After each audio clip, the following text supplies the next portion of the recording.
Secepat apa manusia bisa bergerak? Secepat pelari nomor 1 dunia? Atau malah bisa jauh lebih cepat dengan bantuan pesawat luar angkasa?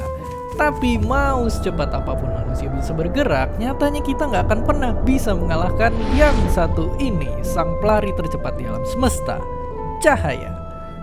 Pertanyaannya, kenapa begitu? Oke, jadi sebelum tahu kenapa, mari kita bayangin sejenak secepat apa cahaya itu bisa bergerak. Jadi ini, bumi dan bulan itu contohnya jaraknya itu jauh banget. Butuh waktu 160 hari buat sampai dengan mobil atau 3 hari dengan roket terkuat buatannya manusia. Tapi tebak berapa waktu yang dibutuhin cahaya buat kesana? Jawabannya cuma 2 detik. Pulang pergi. Bahkan cuma butuh 8 menit buat nempuh jarak bumi matahari yang 380 kali lebih jauh jaraknya.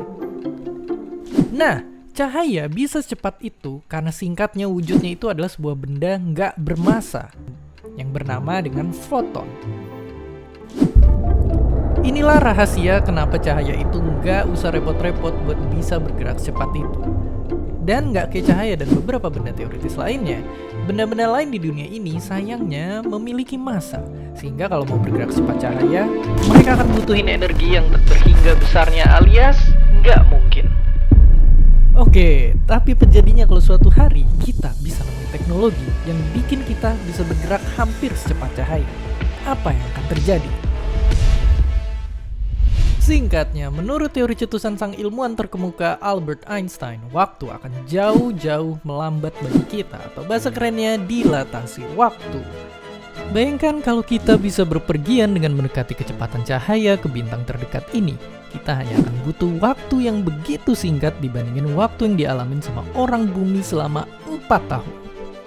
Dan bukan cuma waktu yang melambat, panjang kita juga akan memendek dan massa yang kita miliki juga akan memberat ke arah tak terhingga. Sungguh tak terbayangkan. Makanya kecepatan cahaya itu emang aneh dan memusingkan, tapi fakta mengejutkannya ternyata sebenarnya ada juga yang bisa menang di perlombaan lari lawan cahaya. Gimana bisa begitu? Nah, jadi untuk menang di lomba cepet-cepetan lawan cahaya, kuncinya itu ternyata ada di kondisi jalurnya.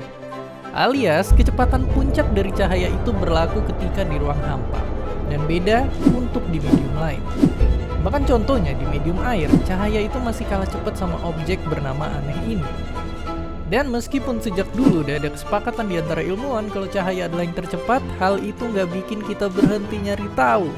Dan hasilnya sampai sekarang kita terus bereksperimen untuk membuktiin adanya objek yang bisa jadi saingan cahaya. Tapi buat ngebuktiin dugaan ini benar, jalannya tentu saja masih panjang. Lalu pada akhirnya nggak ada yang bisa lebih cepat dari cahaya karena benda-benda lain massanya lebih besar. Tapi seandainya manusia bisa bergerak secepat cahaya, akan pergi kemanakah kalian? Dan seperti biasa, terima kasih.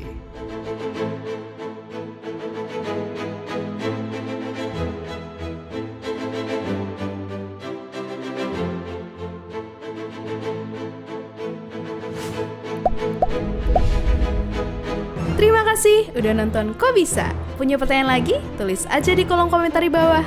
Keep asking and stay curious.